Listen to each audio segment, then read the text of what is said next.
magkaroon ka ng tinatawag na katapangan at kalakasan, no? Sa iyong buhay, isang salitang nagbibigay ng otoridad sa atin para tayo ay maging malakas at may kinalaman sa kakayanang magtiis, para matapang ka, marunong kang magtiis. Ammom ti ag sakripisyo, ammommet iti agan anus. Matapang ka ngarod. Ya tinatapang ti Ilocano. Naturod. Naturid ka ngarod. Ken sikaket aday ti pigsam. Okay. Ket no kahit nangasaw no ibagbagam daytoy. Ngarod ti dalya sa atin nga natipigsa nga puwersa ijay paglaan. Hindi ka uutusan ng Diyos na magpakatapang at magpakalakas kung wala kang mga forces na pagdadaanan. You see the life of Joshua and the Israelites, habang sila ay dumalyasat sa Jericho, isang pagsubok yung dadaan ka sa napakalalim na ilog. Adi pa'y malanos kami itan. Nga mamuyo ba? Yahan nga binaybayan ni Apo Diyos ida. Nagnadamet nga namagaan ti pinagnaanda. Gaputa pinag-ungap ni Apo Diyos dagiti dandanom ket nabalinanda nga nagdalyasat. Kabayatan nga daday jay Jordan River madaydayaw iti Apo. Amen? Doon pa lang sa after Exodus mayroong Red Sea na silang dinaanan doon. Dumaan din sila na ginabayan sila ng Panginoon. Habang sila ay hinahabol ng mga Egyptians. So, ganun din. Meron din silang unang trial na ibinigay ng Diyos sa kanila. Sige, dumaan kayo. Pero sabi ng mga Israelitas, kesa malunod kami dyan, magbalik na lang kami sa Egypto at magtanim ng, magpakahirap doon, gumawa ng bricks, gumawa ng mga latero, kesa mamatay kami dyan sa lunod, malunod kami dyan. Pero praise God, pinakita ng Diyos na talagang pinatapang at pinalakas niya sila para sila ay makatawid sa kanilang dadaan. After nun, akala nila ayos na. Nung pala, meron pang isang bansa na kailangan nilang gapiin. At itong bansa na ito ay napakalaking city. No, tayo kuma taga country club, agdalyasa tayo kuma dito'y happy halo, kalaban tayo daytoy. Ket saan tayo nga makakross ditoy, noan tayo nga mabagbag daytoy dakkel nga nabalkutan ti Alad. syudad nga nabalkutan ti dajay nabungbeng nga mabalin nga pagnaan ti duwa nga chariot. Dajay bakod da. Ang nga basta-basta nga mapasok ti kalaban. So hindi kayang gibain ng tao lang. Yung ginawa ng mga taong ito sa sobrang kapal. Paano ka ngay makakadalyasa? Sabi ng mga Israelita. Kaya naman pala binigyan ng Diyos ang paunang salita si Joshua na sabi niya, magpakatapang ka, magpakalakas ka. Kasi pala, binigyan siya ng ganito kalakas na otoridad. Dahil may malaki silang kapagsubukan na daraanan. So alam niyo ba ang himala na ginawa ng Diyos? Ipinrepair niya ang puso ng mga Israelite people. Pinagmarcha niya sila ng 7 araw, 7 ulit, 7 beses, araw-araw na pinalilibutan yung paligid ng Jericho. At pagkatapos noon, minanduhan sila ng Diyos na i-blow ang trumpet doon sa 7 araw at 7 beses na kanilang gagawin. At alam nyo ba ang nangyari sa Jericho? Narba! Kahanda nga pulos, minarmartilyo. But, by the power of God, hallelujah, nakaskas daaw, nga narpuhog daytoy, ket nabalinanda nga nasirek dajay kampante nga taga Jericho, nga saan da nga maan-ano ijay uneg gaputa, napigsa ti puwersada, ngem awan imposible kini Apo Dios. Maraydayaw ti Apo. Nga mamuyo ba ti naramid ti Apo, in prepare na dagiti puspuso da. insagana na nga pumigsada tapno no lumaban dayjay uneg sigurado nga matalipupos iti Jericho people madaydayaw ti Apo napasamak na kasya. Madaydayaw iti Dios. Sinungaling ba ang Diyos? Hindi po. So, ang pagiging malakas ay may kinalaman sa kakayanang magtiis ng malaking puwersa o pressure at pangalawa ay maging isang matapang ka. May kinalaman na magiging matapang o hindi madaling magapi. Hindi ka madaling matukso. Hindi ka madaling mapatid sa pagtawid.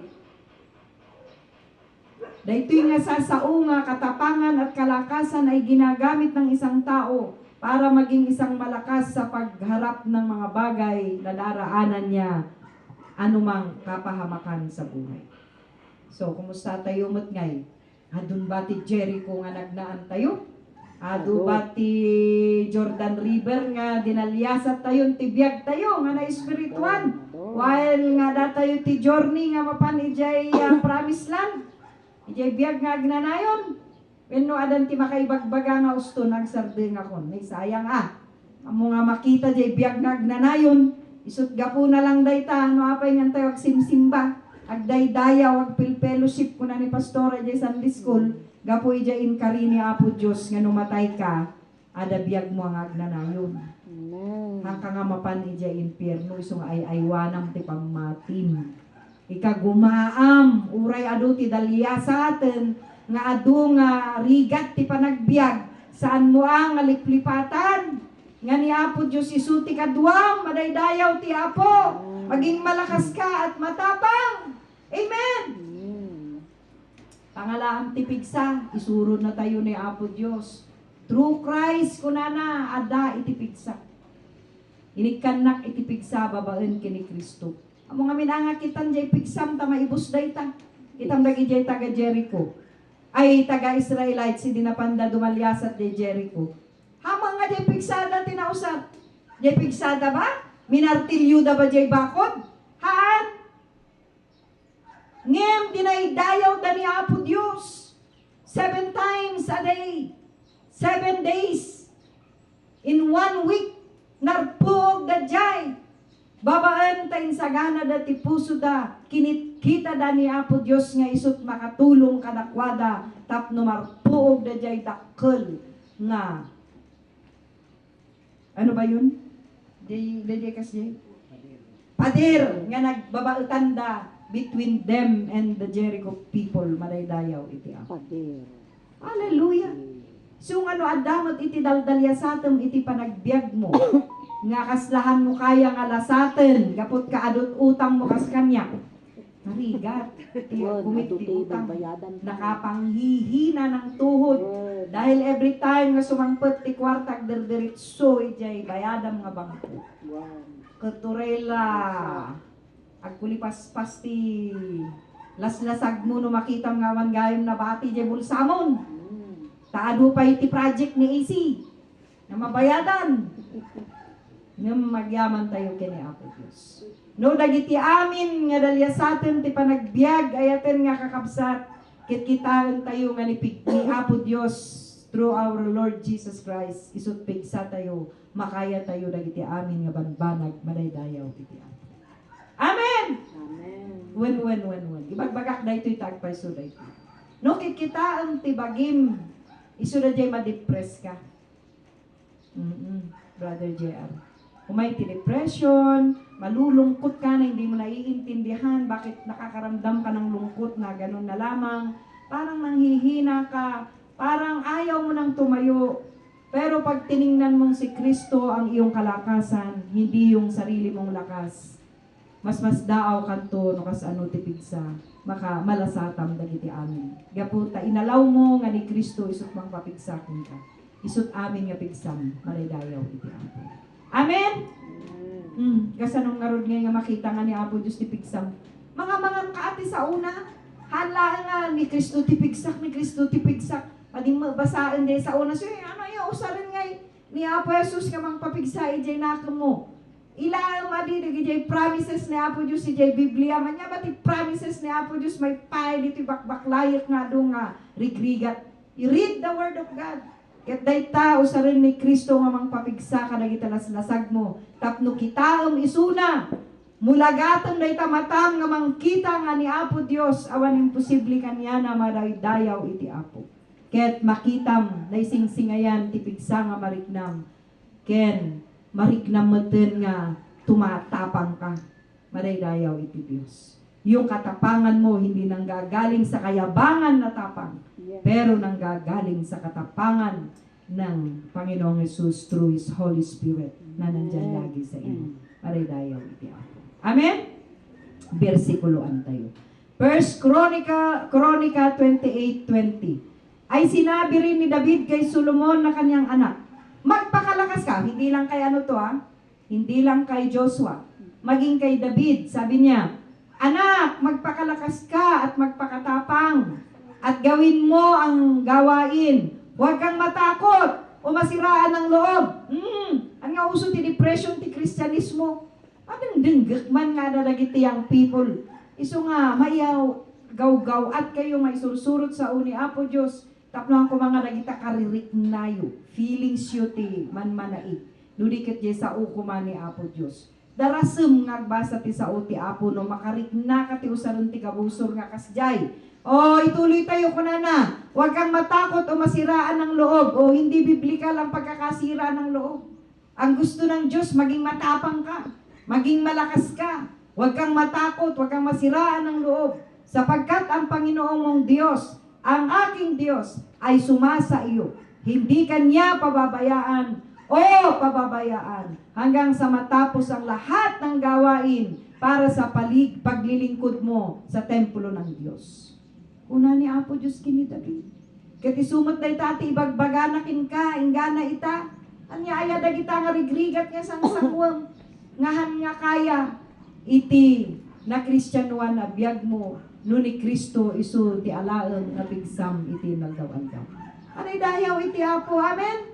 Nadjay laang kat subyanam dayta 1 Chronicles 28:20 no malmalday ka no kasla maupupay ka malmalpay ti abagam kaslaan mo nga kayat aramidem ulitek man jay binasa ni pastora. Ano, nagmayat mo't gayam, kuna ni Apo Diyos kini David, no inbagana daytoy ni David, tao lang mo't akas kinyak, apay, hangata mabalin kanyak mo't daytoy. Kuna man ni karita, tibagin, kit aramidem nga inspirasyon, yan sa ni Apo Diyos, iti puso kat mamati ka, nga aramidem mo't ni Apo Diyos kin kadayta, maraydayaw iti Apo. Amen! No ti tao, saan nga sumuko, no ti tao kat no ti determination nga mamati, kitumakder kini Apo Dios. After all, papigsaan na kami Apo. Gaputa makita na pusong nga talaga masika, nagpapakalakas at nagpapakatapang ka. Madaydayaw ti Apo. Amen? Nang hindi sa sariling iyong kalakasan, pero kinukuha mo ang lahat sa pamamagitan ng ating Panginoong Jesus. Okay, malakas at magpakatapang. So ano ba ang sinasabi? Ano ang ibig sabihin nito? Tayo daw ay magpakalakas at magpakatapang sa pagharap mo sa mga bagong hamon ng iyong buhay. Inaldaw-aldaw. Ada iti baro nga challenges ti panagbiag. Hanga no nagaris tayo ta nakalasat tayo ti 2025. Kitaom nga adaman ng baro nga challenges ti 2026. Kasjay. Ay, pa si 2025 nga. 2024. Nay, anya tayo pa lang ita. Mayo. At dapay ti June nga na December nga gugulen tayo ti 2025. 7 months. Ekspektara mo na, dagiti bagong hamon nga kunana iti biya. Han mo nga, adaman na, nga reklamo. Dajay ket aramido nga baro nga challenge. Anay dayaw iti Apo, amen? Sungaron nga kunana nga agawaam ti agkararag agbasa ti Biblia nga uray lang pauli-ulit nga maibagbaga gaputan wan mo nga aramiden nga mindayta awan ti pangalaam ti pigsam. So nga isuday ta ti kanayon nga maidagdagadag kada tayo. Bagong hamon ng buhay, habang gumagawa ka ng mga mahirap na subject na sa tingin mo ay hindi mo kayang ipasa, mga estudyante, tangadem ni Apo Dios. Amo nga minatang tangaden adi pigsam laeng. Apo, ijay nga maradaw ka. Agtalikakin ka ko ng 2mm. Amen. Samahan din ang gawa. No. Tako na ni Apo Dios. Kaduan ka, papigsaan ka, aramido mo, check part mo. Amen! Sister Clea, bahala na si Lord, matutulog na muna ako. Walang ganon, Mars. Walang ganon. Kailangan gawin mo ang part mo, gagawin din ng Diyos ang part niya sa iyo. Pero ang tinutukoy natin, yung tapang at lakas mo, nagmumula sa Kanya, tumitingin ka sa Kanya, umaasa ka sa Kanya. And then, ano pa, habang tayo ay nakikitungo sa mga mahihirap na iba't ibang klase ng tao, nasubukan nyo ba yun? Nai-stress kayo? Napipressure kayo sa pagharap ng mga iba't ibang tao sa araw-araw, sa buhay Kristyanismo? Pastora Viole, ano ti senior citizen, nga oray la, hinahampas yung tolerance mo, yung liit ng kinaanos mo, kano among nag-menopause, ay no na menopause kan, tag-senior kan, umikitit talaga yung pangunawa natin. Pero alam nyo, kaya nga pag tiningnan mo si Jesus na yung kalakasan, siya yung tawag doon, siya yung adadya kurang mo nga ikat isuna timang buukin ka. Alam mo yun, yung hindi mo kaya, bubuuin ng Diyos sa iyo. Tapian ng Apo Diyos din na di kayang libagin. Amen? Amen. So, kailangan mong maging malakas at matapang upang harapin ang mga gawain na mahihirap. Nakala natin ay hindi natin kaya. Pero pag ang Diyos, ang tinignan natin na siya magbibigay sa atin ng mga ito, tayo ay malalakas. Okay, susunod, pagsunod sa mga salita niya. Anya tinbili ni Apo Diyos kay ni Joshua?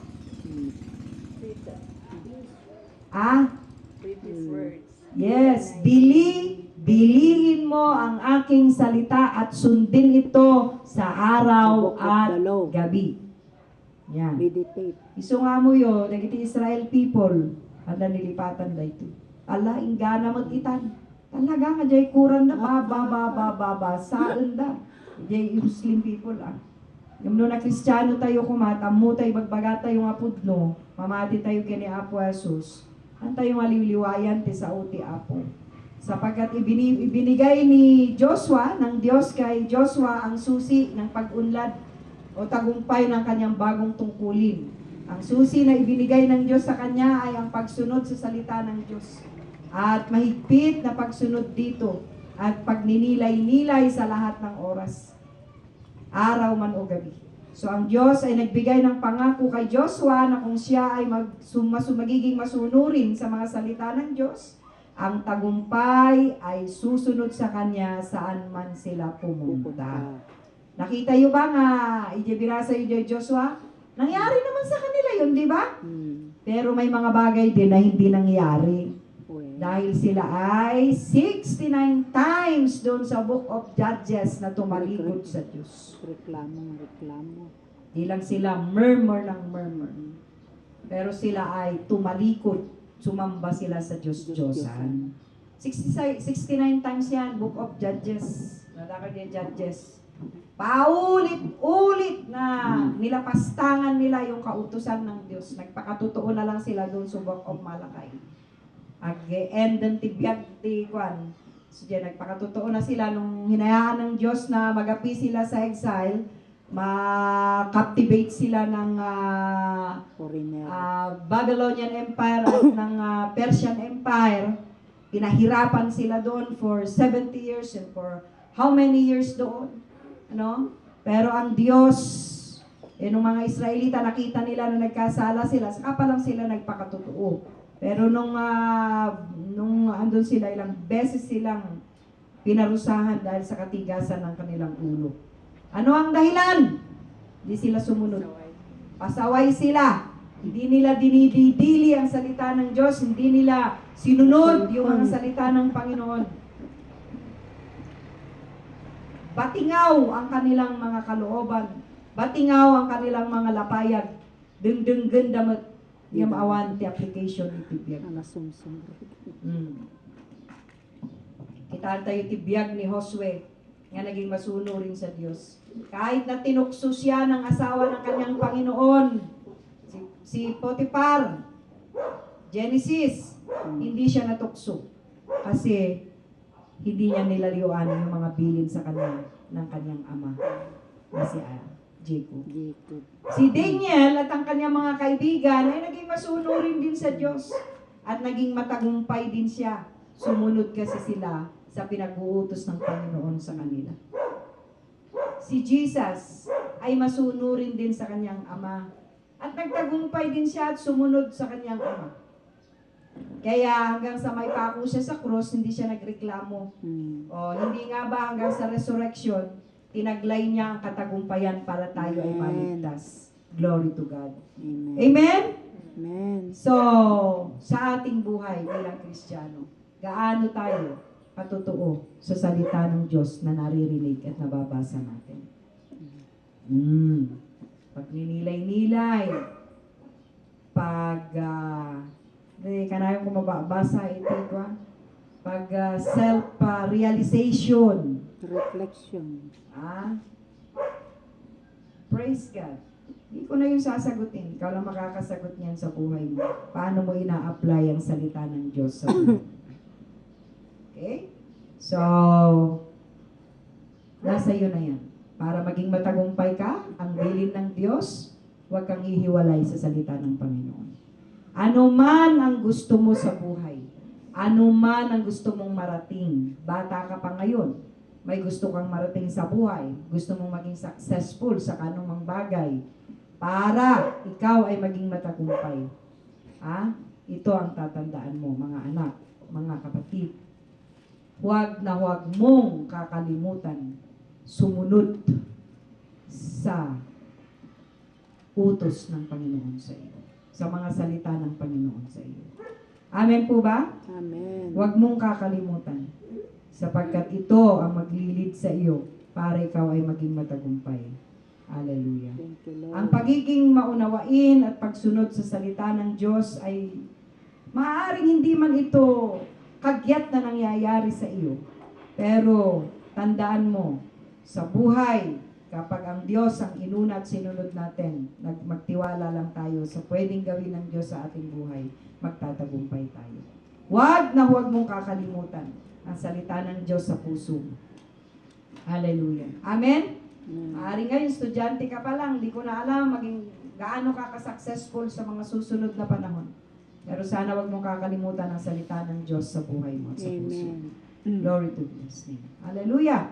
Amen? Ecclesiastes 12, 13 to 14. Sabi niya, ngayon lahat ay narito ang matakot tayo sa Diyos at sundin ang kanyang mga utos, sapagkat ito ang tungkulin ng buong sangkatauhan, sapagkat dadalhin ng Diyos ang bawat gawa sa paghahatol kasama ang bawat bagay na nakatago, maging ito ay mabuti o masama.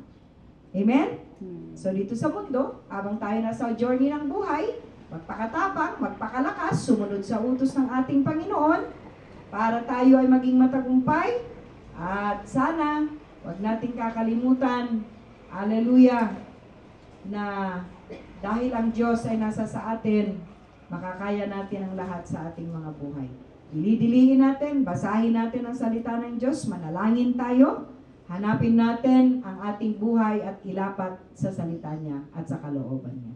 Ang tanong, inilalapat mo ba sa salita ng Diyos at sa kalooban niya ang iyong buhay? Gaya ni Joshua, Jose, David, at ng iba pang mga Daniel at iba pang mga tao sa Old Testament at New Testament, para maging magtagumpay tayo, ma-revive lagi ang buhay natin spiritual. Simple lang, ilapat mo ang buhay mo sa salita ng ating Panginoon at sa kanyang kalooban. Self-realization sa atin yun. Paano mo ba ilalapat? Among no, agaramit ka, iti anyaman, cabinet, or whatever, isukat mo. Kat inkabil mo, usto-usto day tagaputa sinukat mo. Nemnuan mo nga sinukat da jay may sabanag nga ikabil mo, hindi lalapat yan. Ganon din tayo. Dapat isukat mo yung buhay mo sa salita ng ating Panginoon. Ilapat mo yung buhay natin. Amen. Anong ibig sabihin nun? I-reflect mo jay biyag mo jay sa OT Apo. What is your will, Lord? Ano ba ang gusto mo sa buhay ko? Para ako'y maging matagumpay. Magkaroon ako ng lakas at katapangan. Hallelujah. Yun ay dahil inilalapat mo ang iyong buhay. Pinapasuri mo ang iyong buhay sa mga salita ng Panginoon para ito ay maglapat. Tapno agusto da ito'y ijay pagayatan ti Apo itibiyat tayo. Okay, tumakdar tayo nga ron. Amin. Agyaman tayo iti mensahe ni Apo Diyos, itibiyat tayo ti iti ngadaw. Thank you, Lord Jesus. Hallelujah. Apo, agyaman kami manin. Iti saong ngay lasat mo kada kami iti iti ngadaw. Nagapuda ito'y ijay biyag ni Joshua from Joshua chapter 1. Kaya nagiti biyag, nagiti Israelitas nga dada iti journey iti panagbiag habang mapanda po ijay promised land in saganang katapunan. Apo da kami iti Iglesia iti Jesus Loves You nga adamot iti journey nga mapan ijay insaganam kada kami nga biag nga agnanayon. Saan mi nga mo Apo dagiti adupay nga dalyasaten mi kabayatan nga da kami iti journey iti daytoy a panagbiag. Ngem umdas kumadag iti saong nga nanggan mi iti daytoy nga aldaw. Kamasapol nga da kami madaan kami iti kinatapang hanlang nga kinatapang ngam kastamot nga agbalin kami nga napigsa. Agrelay kami mat kadagiti saom Apo nga agbalin kami nga managtungpal. Tapno dagitoy kastibiyag ni Joshua ken dagiti Israelitas nga naragpatda dajay inkarim nga daga. Kasjay kaming tumot amin. No alaen na kami man iti rabaw ti daga.